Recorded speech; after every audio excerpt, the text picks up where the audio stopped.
What's up, everyone? My name's Pastor Brandon, and I'm so happy you're joining us today. If it's your first time with us, I certainly hope it's not your last time with us, because here at New Post Church, we lead people to love God, love people, and to make a difference. We do that by creating a church that is for the Fredericksburg region. We support local schools, women's centers, homeless shelters, and food banks to make a difference in our community. Now, let's jump into this week's message.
Have you ever met someone that you wish you'd never met? Have you ever met someone that you wish your husband would have never met? Or you ever met anybody or know anybody that you wish your wife would have never met, or your son or your daughter would have never met?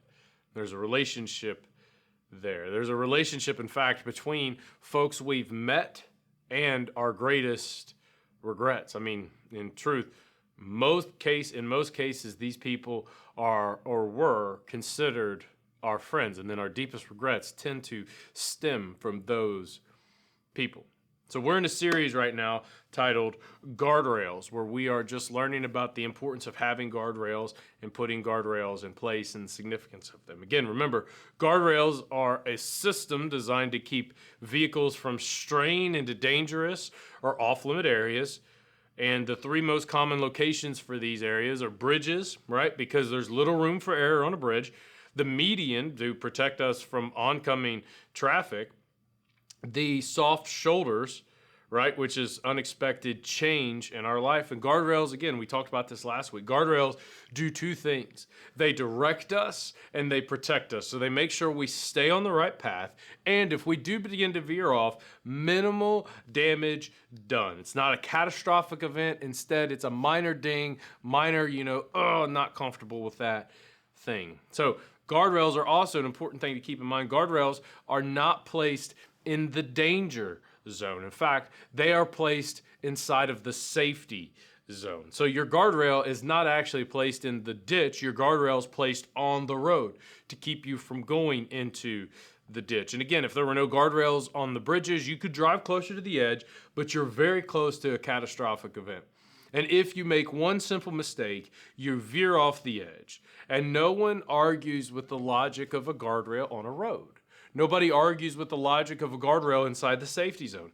Nobody thinks for one moment that the guardrails on the bridge in Fredericksburg need to be taken off the bridge and put in the water. Nobody thinks that. Nobody argues that or argues that point at all. Because guardrails are designed to prevent us from going into a catastrophic event. Again, hitting a guardrail is the damage done when you hit a guardrail is minor in comparison to what could have happened on the other end of that. And again, this whole series is about the idea that the highway or the roads aren't the only place that we need guardrails. In fact, your greatest regrets and my greatest regrets, as we talked about last week, they may have been avoided if we had some guardrails, related to our financials or related to our morals or our relationships or our profession, right? If we had guardrails in place in these different arenas of our life, maybe your greatest regret wouldn't even have been a significant regret.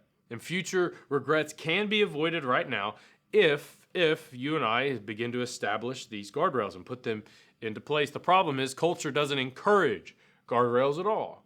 And again, as we talked last week, culture will actually go after you and make you seem foolish and make you seem stupid and make you seem like a bigot and make you seem like you're old-fashioned or far too conservative or you're not disciplined enough, right? That's what culture will have you will say about you, because it doesn't encourage guardrails. And as we learned last week, culture encourages painted lines. Very simple things, just things that are suggestions, not things that are actually significant or things that will actually protect you.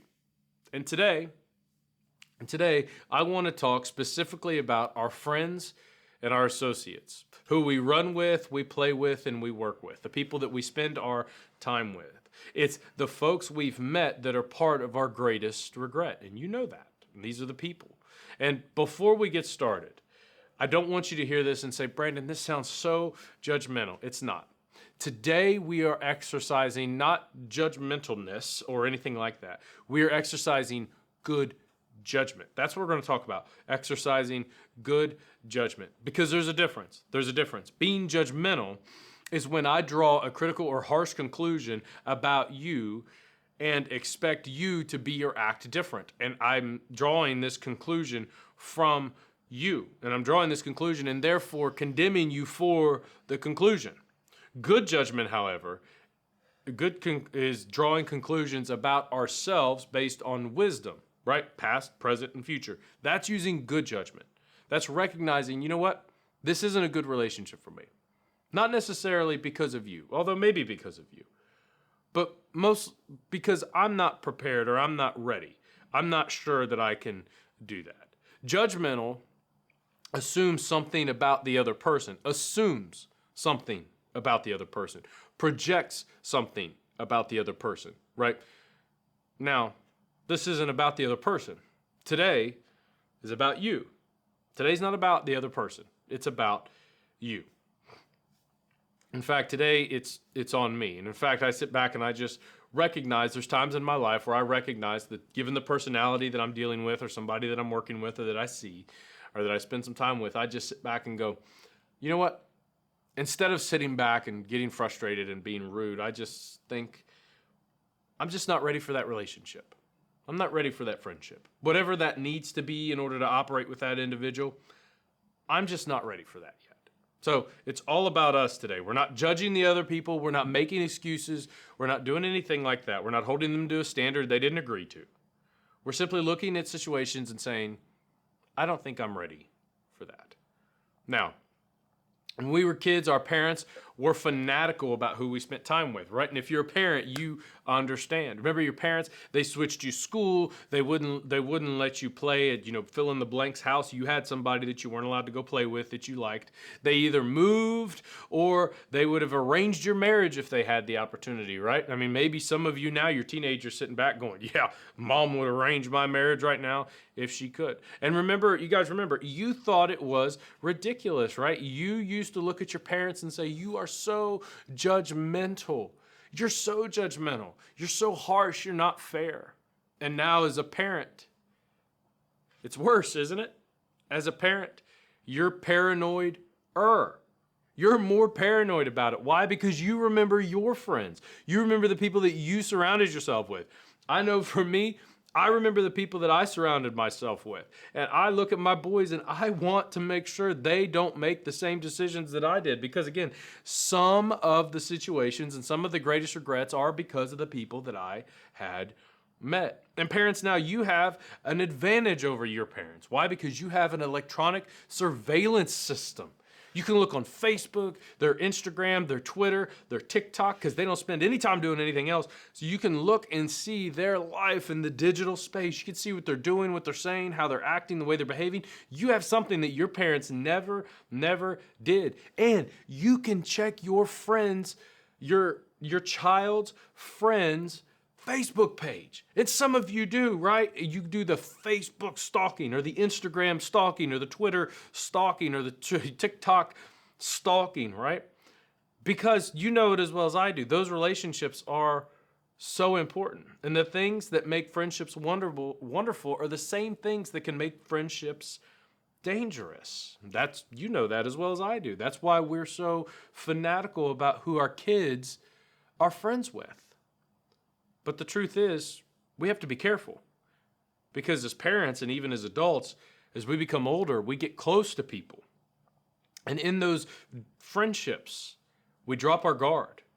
We crave acceptance in those relationships. And acceptance, craving that acceptance, leaves us open to influence. Now, did anybody in here smoke your first cigarette alone? Or did you have a group of friends? Because many addictive behaviors begin in a crowd. How many people sat down and had their first beer alone? Or their first drink alone? Right? Addictive behaviors begin in a crowd. They simply begin in a crowd. The greatest regret, were you with an enemy or a friend? Because if they were your enemy, you probably didn't spend much time with them, right? And if you're single, just for a second, if you're single, are you a bit surprised at what you've done since moving here to Fredericksburg, since going off to college? Well, if you are, then you need to stop and take a step back and go, well, who am I surrounding myself with? Because friendships are marvelous, but they can also be hazardous. We've got to be careful. And it's the nature of a friendship. It's just the way humans are wired. In fact, Moran Cerf, who's a neuroscientist at Northwestern University, he was studying decision-making over an entire decade. And he discovered that when two people are in each other's company, their brain waves almost begin to look identical. So it's true. Look it up. We can look up Moran Cerf, and you can figure out and get this same exact thing. He says, this is from his study. He says, the more we study engagement, we see time and time again that just being next to certain people actually aligns your brain with them.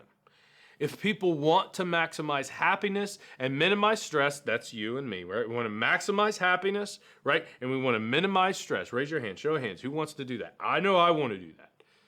They should build a life. Here it is. Here's the moneymaker, okay? We're not even in the Bible yet. They should build a life that requires fewer decisions by surrounding themselves with people who embody the traits they prefer. Over time, they'll naturally pick up those desirable attitudes and behaviors. The truth is that who you surround yourself with shapes you. The people you surround yourself with simply shape who you are and who you're going to be. And we've got to recognize that. So it's not being judgmental. No. On the contrary. It's simply using good judgment. It's not about the other people. Today, it's about you and your future, the type of traits that you prefer, the type of person that you want to be in 15 or 20 years. How that the friends now influence whether you will make it to that destination in the future. Now, 3,000 years ago, Solomon, which many believe was the wisest man that ever lived at the time. Some people believe he's still the wisest man to ever live. He says this in Proverbs. He says, walk with the wise and become wise. The implication is that wisdom is contagious. It rubs off. Do life with the wise, and then you will become wise. And remember what we talked about as it related to wisdom? Wisdom was looking at my past experiences, my present, what am I going through right now, and where I want to be in the future when I make decisions. That I don't make decisions in a vacuum, that I recognize that my decisions impact tomorrow, and they impact the next day, and they impact next week, that I have second and third order effects when I make a decision. So wisdom is looking at my past, my current situation, and my future self, who I want to be in the future, and making decisions in that vein. And he says, walk with those people that make those types of decisions. And you will begin to make those types of decisions because it is contagious. Walk with the wise, and you will become wise. For a companion of fools suffers harm. A companion of fools suffers harm. And a fool, right? A fool is... This is just somebody who is completely ignoring, right? This is a fool. Fool somebody who doesn't recognize that their current They don't recognize that their behavior today affects their tomorrow. That's what a fool is. A fool is somebody who's careless. They're not concerned about their tomorrow. They're only concerned about their today. And they don't relate it at all or reevaluate their past. They simply live in the moment. And that person, Solomon tells us, they're going to suffer harm because they're not making wise decisions. They're not paying attention to things. It doesn't say the companion becomes a fool. Notice that. The companion doesn't become a fool. The companion of a fool suffers harm. The issue is the proximity. As you go, they go.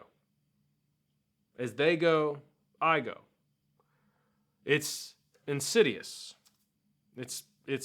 I don't want to do what they do, but if you surround yourself with those types of people, and Warren Surf would argue again, stick around long enough, and you might do what they do. And you can make the argument, but I don't drink like they do. I don't sleep around like they do. I don't, treat my wife or my husband the way they do. I don't talk about people behind their back the way they do. I don't behave the way they do. But again, the neuroscientist tells us that if you stick around with them long enough, you just might. If you stick around them long enough, you just might start behaving that way. And Solomon says it's actually even worse than that. That you'll catch shrapnel from their bad decisions. That you will be lumped in with them sometimes. How many of you guys have gotten in trouble? And this is just a question, don't raise your hand, don't look around. How many of you have gotten in trouble or gotten yourself into a bad situation because you were with a friend?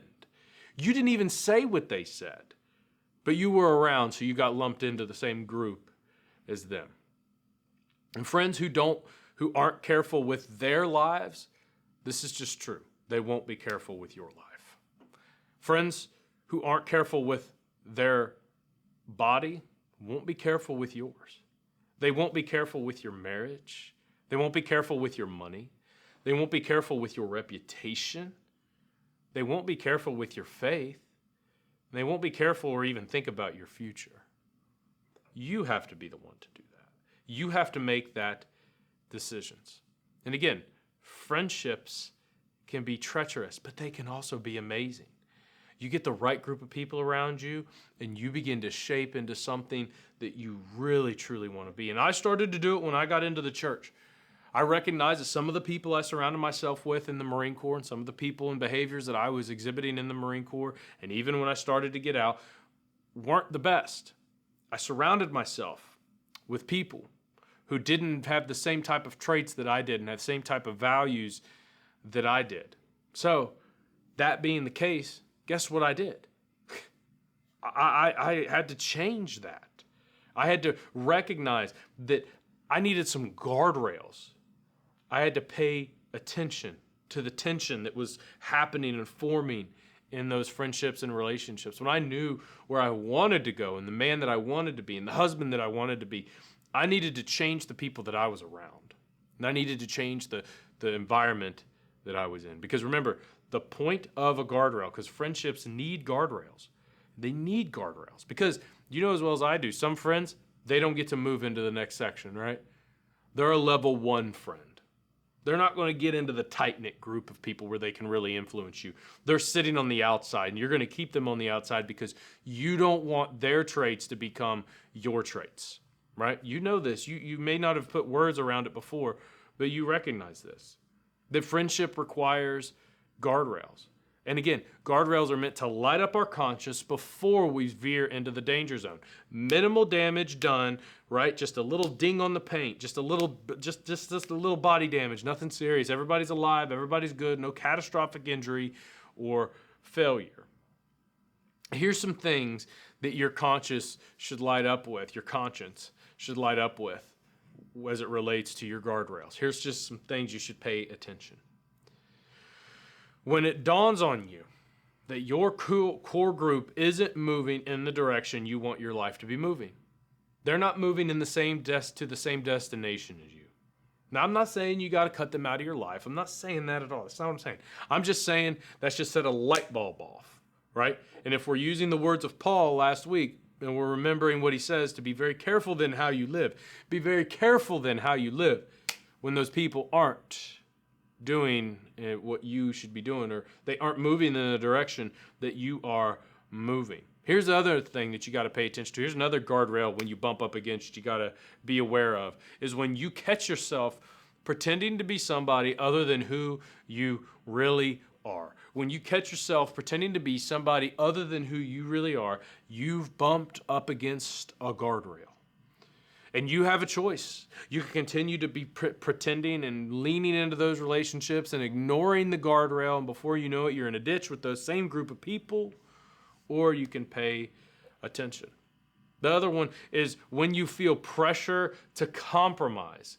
Not after you've compromised. That's too late. That's already something. That's already happened, right? I mean, you can come back from that. But when you feel pressure to compromise on your values, pressure to compromise in your financial standing, pressure to compromise in your marriage, pressure to compromise on your own ethics, when you feel the pressure to compromise, you have hit a guardrail. And you've got to pay attention, and you've got to weigh it. You've got to make a wise decision. Remember, based on my past, my present, and where I want to go, what should I do next? The easiest way to think about this is when something that's never been a real temptation becomes an actual option. When something that you've never had dealt with before and you've never struggled with before and you're not interested in doing before, when that becomes a real option, you have bumped up against a guardrail. Or if you catch yourself thinking, I'll go, but I won't participate, right? You've bumped into a guardrail. You just need to reevaluate it. I go, but I won't participate. Maybe not yet. But maybe the next time you do, you will. Or maybe the next time you do, you will. It's only a matter of time. Or here's the one that you really feels icky when we say it, but it's just the truth. Like you've bumped into a guardrail real hard here. When you hope the people that you care about don't know your whereabouts. When you hope that your wife doesn't know where you are, or you hope your husband doesn't know where you are, or you hope your kids never find out what you're doing, or you hope your mom and dad never find out what you're doing or who you're with, then you, my friend, have bumped into a guardrail. You've bumped into a guardrail. At this point, minimal damage done. You can pull out and get out of there at any time in those relationships.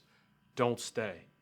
Don't stay. And I know if this sounds over the top, narrow, and judgmental, I get it. I'm totally there.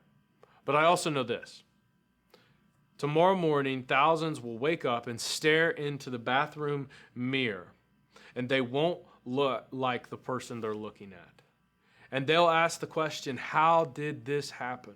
Why am I here? How did I allow my marriage to get to this place? How did I allow my situation to get to here? Whose life is this? How did this happen? And the answer is because our friends determine the direction and the quality of our life. Our friends determine the direction and the quality of our life. And Jesus punctuated this approach. He punctuated it.